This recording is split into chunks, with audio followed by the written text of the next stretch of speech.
पिछले एपिसोड में बहुत सारे डीमन गॉड हाउचन के ऊपर गुस्सा होने लगे थे क्योंकि हाउचन के वजह से उन सभी के सक्सेसर फैंटेसी पैराडाइज में मारे गए थे। इसके बाद अगले सीन में हम देखते हैं कि हाउचन मास्टर हार्ट के साथ में होता है, जहां पर वे उसे कहते हैं कि लीडर ने सुना कि तुम्हारा ब्लू रेन लाइट हिबिस्कस अभी भी इवॉल्व हो रहा है, लेकिन असल में इस समय वो अवेलेबल नहीं है। इसीलिए मैं चाहता हूँ कि सबसे पहले तुम सिंह में ऑक्शन हाउस में जाओ, क्योंकि हो सकता है कि शायद वहाँ से तुम किसी चीज को हासिल कर सको। जिसके बाद हम देखते हैं कि ऐसी बात सुनकर हाउचन लाइट गॉडेस के बारे में याद करने लगा था, जिन्होंने की हाउचन से कहा था कि तुम्हारे लिए मेरे पास में गिफ्ट है और तुम्हें इसके बारे में बहुत ही जल्द पता भी चलेगा। इसके बाद हम देखते हैं कि हाउचन लाइट गॉडेस की बातों को याद करके इसके बारे में सोचने लगा था और फिर कहने लगता है कि कहीं यह चीज असल में इसी के बारे में तो नहीं है। इसके बाद अगले सीन में हम देखते हैं कि वे सभी होली सिटी में वापस आ गए थे, जहाँ पर किचन बहुत ही ज्यादा खुश हो गई होती है और कहने लगती है कि प्रिंसेस अब फिर से होली सिटी में वापस आ गई। लेकिन वहीं दूसरी तरफ हम देखते हैं कि सिमासियान के मन में बहुत सारा सवाल चल रहा था, इसीलिए वो हाउचन से पूछने लगता है कि हम जैसे ही होली सिटी में वापस आए तब उसके तुरंत बाद हम सीधे ऑक्शन हाउस में क्यों जा रहे हैं। इसी के साथ वो उससे पूछता है कि क्या ऑक्शन हाउस में हमारे लिए कोई ट्रेजर है। तब इस पर हाउचन उससे कहता है कि सबसे पहले तुम वहाँ पर चलो, जिसके बाद तुम्हें तो खुद इसके बारे में पता चल ही जाएगा।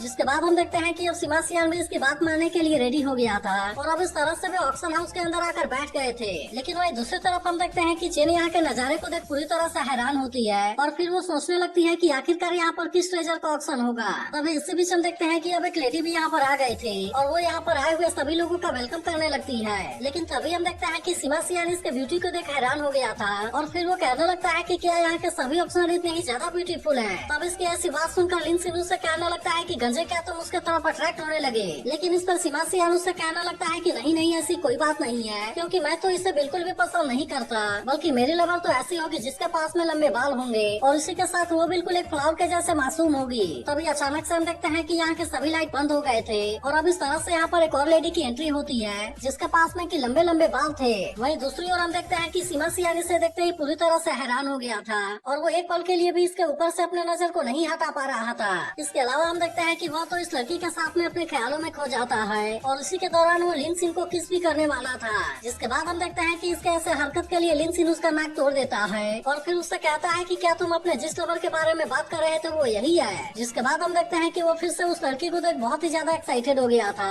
और फिर वो हानियों से कहने लगता है कि वह तो बिल्कुल मेरे ड्रीम लवर के जैसे दिखाई दे रही है। इसीलिए वो हानियों से कहने लगता है कि जरा तुम मुझे एक बार पंच तो करो, क्योंकि कहीं ऐसा तो नहीं कि यह कोई मेरा सपना है। जिसके बाद हम देखते हैं कि ऐसी बात सुनकर हानियों से पंच करता है। इसीलिए सिमासियान कहना लगता है कि यह तो पूरी तरह से असली है और अब मैं इस लड़की को अपना जरूर बनाऊंगा। इसके अलावा हम देखते हैं कि वह तो उसे मिलने के लिए नीचे भी जाने लगा था, लेकिन तभी हानियों से रोकते हुए कहता है कि जरा तुम अपने ऊपर कंट्रोल तो करो। तब उसे ऐसा करता हुआ देख हाउचन सिमासियान से कहता है कि तुम इसके बारे में बिल्कुल भी चिंता ना करो, क्योंकि ये ऑप्शन जैसे ही खत्म होगा तब उसके बाद तुम लिन सिन को अपने साथ लेकर उसे खोज लेना। जिसके बाद हम देखते हैं कि ऐसी बात सुनकर अब सिमासियान भी इसके लिए मान गया होता है। तभी रेड ड्रेस वाली लेडी कहने लगती है कि यह ऑप्शन थोड़ा सा स्पेशल है, इसलिए हमने होली अलायंस ऑक्शन हाउस से यंग मास्टर को इनवाइट किया है। इसके बाद हमें पता चलता है कि उसका नाम मिस फेंगलिंगर है, जो कि अब यहाँ के ऑप्शन के रूल के बारे में अनाउंस करने के लिए रेडी हो गई थी। इसके बाद वो इनसे कहने लगती है कि इस ऑप्शन में केवल एक ही लॉट है, लेकिन असल में इसका ऑप्शन मनी के द्वारा नहीं होगा, बल्कि वो आइटम जिस किसी को भी अपना मास्टर चूज कर लेगा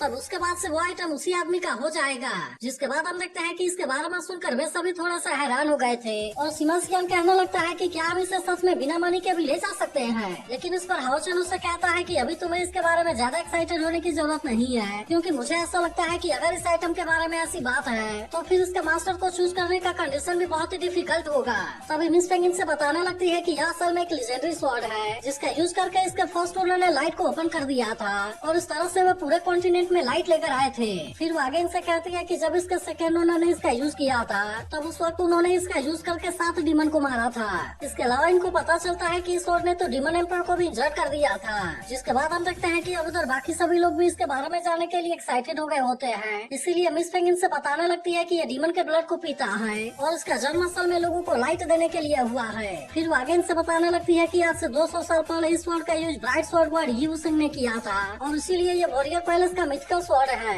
इसके अलावा हमें पता चलता है कि आज से 1000 साल पहले लाइट गॉडेस ने भी इसका यूज किया था। लेकिन तभी हम देखते हैं कि वो स्वॉर्ड जैसे ही सामने आती है, इसे देखते ही हाउचन पूरी तरह से हैरान हो गया था, क्योंकि ये लेजेंडरी स्वॉर्ड असल में लाइट गॉडेस का लाइट स्वॉर्ड होता है और इसीलिए वो सोचने लगता है कि क्या लाइट गॉडेस यह स्वॉर्ड मुझे गिफ्ट के रूप में देना चाहती है। लेकिन तभी हमें पता चलता है कि जब लाइट गॉड की डेथ हुई थी तभी से इस लाइट स्वॉर्ड ने खुद को सील कर लिया है और इसीलिए उसके बाद से वो कभी भी वहाँ से बाहर नहीं आया। जिसके बाद बाद मिस पेंगिन से कहने लगती है कि जो कोई भी उस स्वॉर्ड को वहाँ से बाहर निकालने में कामयाब हो गया तब इस तरह से यह स्वॉर्ड उसकी हो जाएगी। तब इसके बारे में सुनते ही यहाँ पर आए हुए सभी लोग इसके लिए काफी एक्साइटेड हो गए थे और इसके बाद हम देखते हैं कि वे सभी इसके लिए ट्राई करने के लिए भी आने लगे थे। तभी हानि कहने लगता है कि जिस समय इस स्वॉर्ड ने खुद को सील किया था तब उस वक्त में बहुत सारे लोगों ने इसे बाहर निकालने की कोशिश की थी। यहाँ तक कि उस समय डिवाइन सनलाइट ने भी इसके लिए ट्राई किया था, लेकिन इसके बाद भी कोई भी इसमें कामयाब नहीं हो सका। लेकिन तभी इसकी ऐसी बात सुनकर लिन सिन कहने लगता है कि मुझे अपने लीडर के ऊपर पूरा यकीन है, इसीलिए अगर उस समय कोई भी इसे बाहर निकालने में कामयाब नहीं हो सका तो क्या हुआ,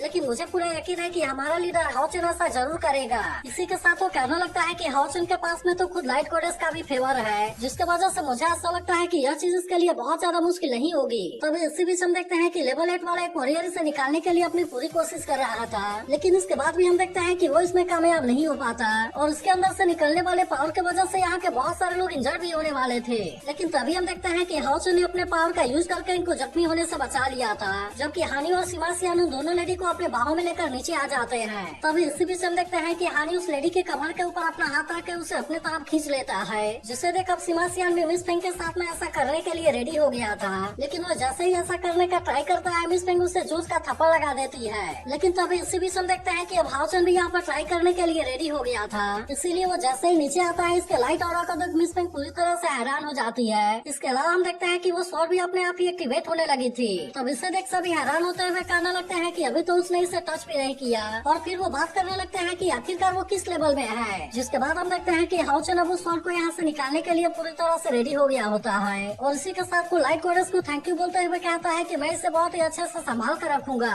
तभी लाइट गोडेस कहने लगती है कि स्वॉर्ड के पास में भी एक सील है, इसलिए सही समय आने पर यह खुद ही अनब्लॉक हो जाएगा, जिसके बाद तुम इस स्वॉर्ड के असली पावर को देख पाओगे। और इतनी बात करने के बाद वो हाओचन से कहती है कि लाइट तुम्हें गाइड करेगी, लेकिन गॉड की असली लाइट केवल अंधकार के गहराइयों में ही खिलेगी। जिसके बाद हम देखते हैं कि इसके बारे में सुनकर हाओचन भी इसके लिए रेडी हो गया था, और फिर वो कहने लगता है कि यही तो मेरा फ्यूचर है। लेकिन तभी फिर लाइट गॉडेस कहने लगती है कि अब यह पूरी तरह से तुम्हारे ऊपर है, क्योंकि अभी भी यहाँ पर हायर गॉड के इम्प्रिंट है। तभी इसी बीच हम देखते हैं कि यहाँ के नजारे को देखते ही सभी लोग पूरी तरह से हैरान हो गए थे, और वे सभी हैरान होते हुए कहते हैं कि उसके पीछे तो खुद लाइट गॉडेस है, और उसके अलावा वो तो गॉड के पावर को लेने के लिए भी काबिल है। इसके बाद हम देखते हैं कि हाओचन के बॉडी में लाइट गॉडेस की पावर आ गई थी, और अब इस तरह से वो लाइट स्वॉर्ड को वहाँ से निकालने में कामयाब हो गया था। जिसके बाद हम देखते हैं कि अब इसके वजह से यहाँ के लोग और भी ज्यादा हैरान हो गए होते हैं, और फिर वे कहने लगते हैं कि इसके पहले तो बहुत सारे लोगों ने इसे हासिल करने के लिए ट्राई किया था, लेकिन उसके बाद भी उसमें से कोई भी ऐसा करने के लिए कामयाब नहीं हो सका था। लेकिन इसके बाद हम देखते हैं कि हाओचन और उसके सभी साथी इटर्नल टावर के अंदर आ गए थे, जहाँ पर कि हाओचन ने इस स्वॉर्ड की मदद से यहाँ के ट्रायल को बहुत ही आसानी से पास कर लिया था। जिसके बाद हम देखते हैं कि इसके ऐसे पावर को देख सिमासियान भी हैरान होता है, और फिर वो हाओचन से कहता है कि बॉस आपका स्वॉर्ड तो सच में बहुत ही ज्यादा औसम है, क्योंकि इसके पहले तो हम इस लेवल में बहुत ही लंबे टाइम से फंसे हुए थे, जबकि आज आपने तो केवल अपने एक ही अटैक से सभी स्केलेटन को मार दिया। तभी हाओचन कहने लगता है कि यह स्वॉर्ड भले ही मुझे लाइट गॉडेस के द्वारा दिया गया है, लेकिन इसके बाद भी यह तो वॉरियर हॉल का मिथिकल स्वॉर्ड भी है, इसीलिए जब मुझे चांस मिलेगा मुझे वॉरियर हॉल में जाकर उनसे परमिशन लेना होगा, क्योंकि केवल उसी के बाद मैं इसका बैटल फील्ड में यूज कर पाऊंगा। इसके बाद वो इनसे कहने लगता है कि जब हम इटर्नल टावर से बाहर जाएंगे तो फिर जैसे ही हमारी स्पिरिचुअल पावर 6000 पॉइंट तक पहुंच जाएगी, तब उसके बाद हम डिमन रैंकिंग टावर में जाकर कमांडर लेवल में अपग्रेड कर लेंगे। लेकिन अभी के लिए हम देखते हैं कि वे यहाँ के ट्रायल के लेवल 6 में पार्टिसिपेट करने वाले थे, जो कि यहाँ के फर्स्ट लेवल का लास्ट लेवल होता है। जिसके बाद हम देखते हैं कि इसकी बात सुनकर उसके सभी साथी भी इसके लिए रेडी हो गए थे, लेकिन अभी केवल हाओचन जैसे ही उसके अंदर जाता है यहाँ का गेट तुरंत ही अपने आप ही बंद हो जाता है। जिसके बाद हम देखते हैं कि अब इसके वजह से उसके सभी साथी भी काफी परेशान हो गए थे, और यहाँ तक कि सारा अपने पावर का यूज करके यहाँ के गेट को तोड़ने की भी कोशिश करती है। लेकिन तभी स्केलेटन उससे कहने लगता है कि तुम्हारी सारी मेहनत पूरी तरह से बेकार है, क्योंकि अब यह ट्रायल खुद हाओचन को अकेले ही कंप्लीट करना होगा।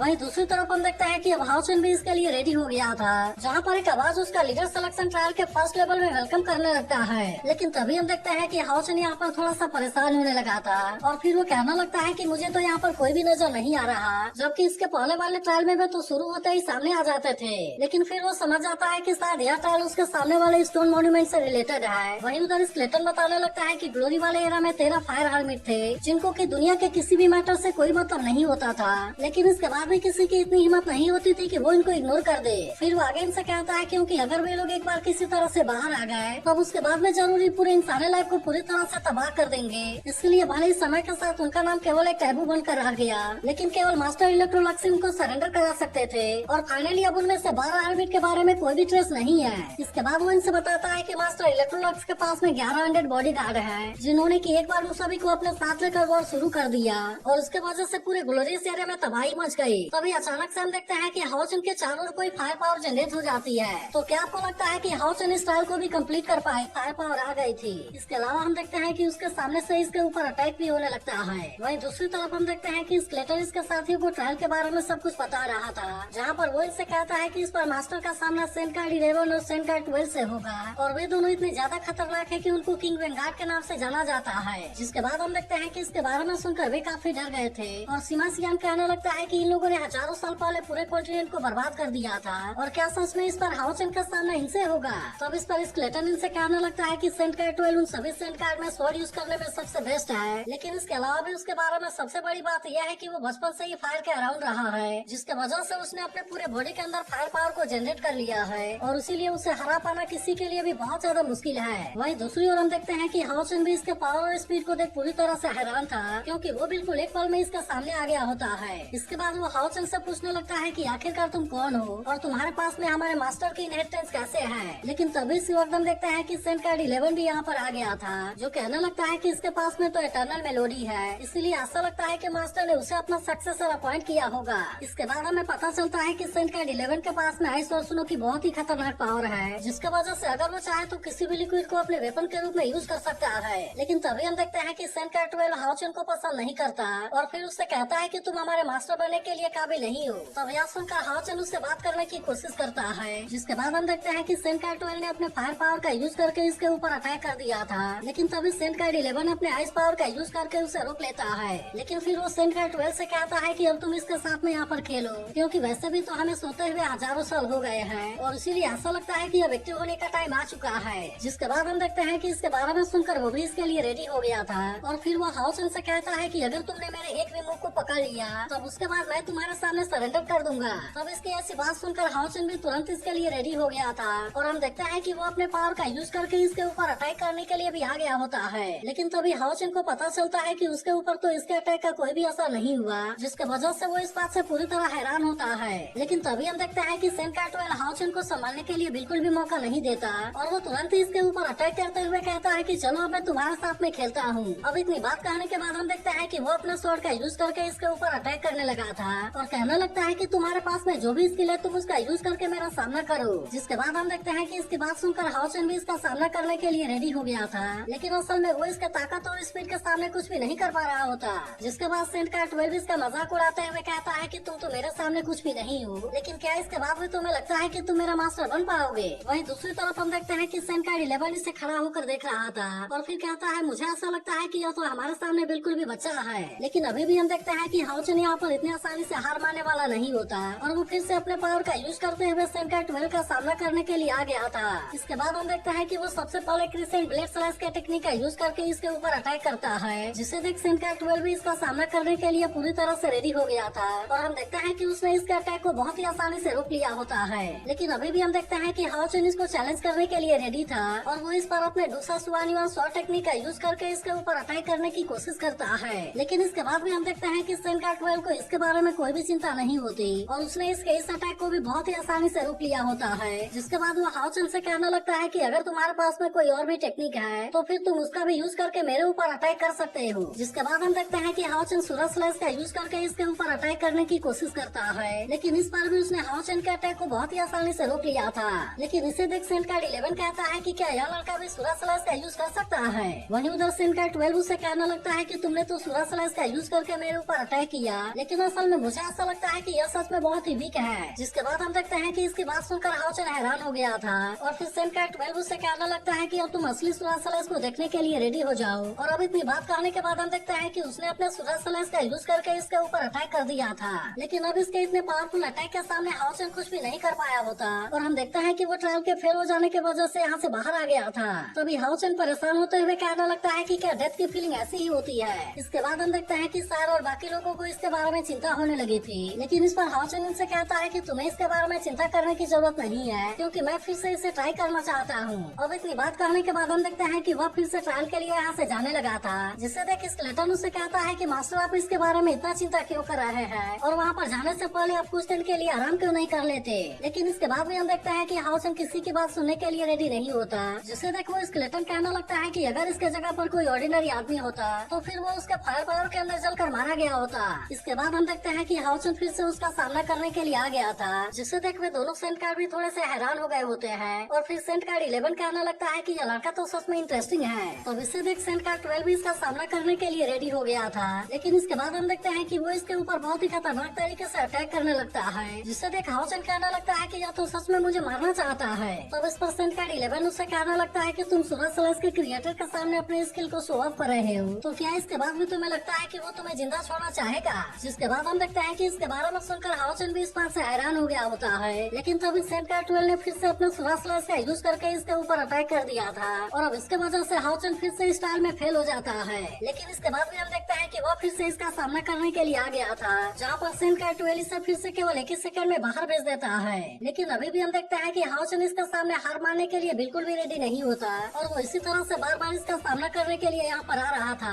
जिसके बाद हम देखते हैं कि अब सार भी इसे रोकने के लिए बिल्कुल कोशिश नहीं करते, क्योंकि वो समझ गई थी कि हाउसन उसे हरा कर ही मानेगा। वहीं दूसरी ओर हम देखते हैं कि हाउसन उसके सूरज स्लैश को बहुत ही अच्छे से एनालाइज करने लगा था और फिर कहने लगता है कि आखिरकार इसका मर्डर सौरा इतना ज्यादा स्ट्रॉन्ग कैसे है। लेकिन तभी हम देखते हैं कि सेंट कार्ड 12 ने फिर से इसके ऊपर अटैक करके उसे फेल करा दिया था। लेकिन तभी हम देखते हैं कि हाउसन इसके मर्डर सौरा के बारे में समझ गया था और फिर वो कहने लगता है कि वो तो असल में अपने मर्डर सौरों को रिलीज नहीं कर रहा है, बल्कि इसके जगह पर वो इसे कंडेंस कर रहा है। जिसके बाद हम देखते हैं कि वो इस बार इसका सामना करने के लिए बहुत ही शानदार तरीके से रेडी हो गया था और वो इस बार जब अपने सूरज स्लैश का यूज करके अटैक करता है तब इसके सामने सेंट कार्ड 12 का सूरज स्लैश कुछ भी नहीं कर पाता। लेकिन ऐसा करने की वजह से हम देखते हैं कि उसके सारे स्पिरिचुअल पावर कंज्यूम हो गए थे, इसलिए वो कहने लगता है कि सेंट कार्ड 12 तो सच में सूरज स्लैश का क्रिएटर होने के काबिल है। तभी अचानक से हम देखते हैं कि इसके पीछे से सूरज स्लैश का अटैक होने वाला था, लेकिन सेंट कार्ड 12 इसे बिल्कुल सही समय पर आकर रोक लेता है, जिसे देख हाउसन कहने लगता है कि इसके सूरज स्लैश के पास में तो बैकअप मूव है। लेकिन अब इसी के साथ हाउसन को हैरानी होती है कि उसने अटैक को ब्लॉक करके उसे क्यों बचाया। जिसके बाद हम देखते हैं कि सेंट कार्ड 12 इसके टैलेंट से काफी इम्प्रेस हो गया था और फिर वो कहने लगता है कि तुमने तो इतनी जल्दी मेरे सूरज स्लैश को ब्रेक थ्रू कर लिया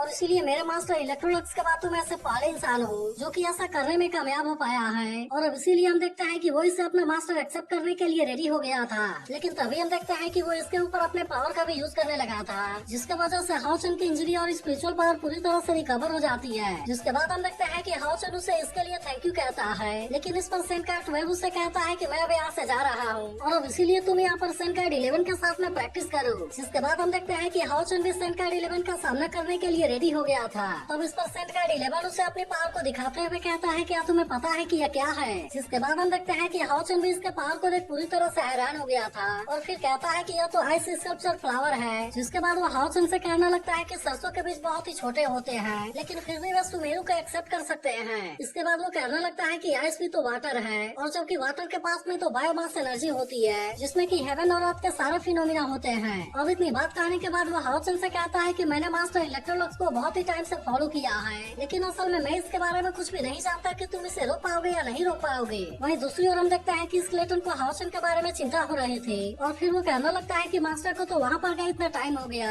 लेकिन अभी तक भी वे यहाँ पर वापस क्यों नहीं आए। तभी इसी वक्त हम देखते हैं कि वे हाउसन को यहाँ पर देख बहुत ही ज्यादा खुश हो गए थे, लेकिन तभी हम देखते हैं कि अभी इसके पास में आइस पावर भी आ गए थे और इसीलिए इसे देख वे सभी कहने लगते हैं कि क्या आपने उनको हरा दिया। तो अगर एक्सप्लेनेशन अच्छी लगी हो तो वीडियो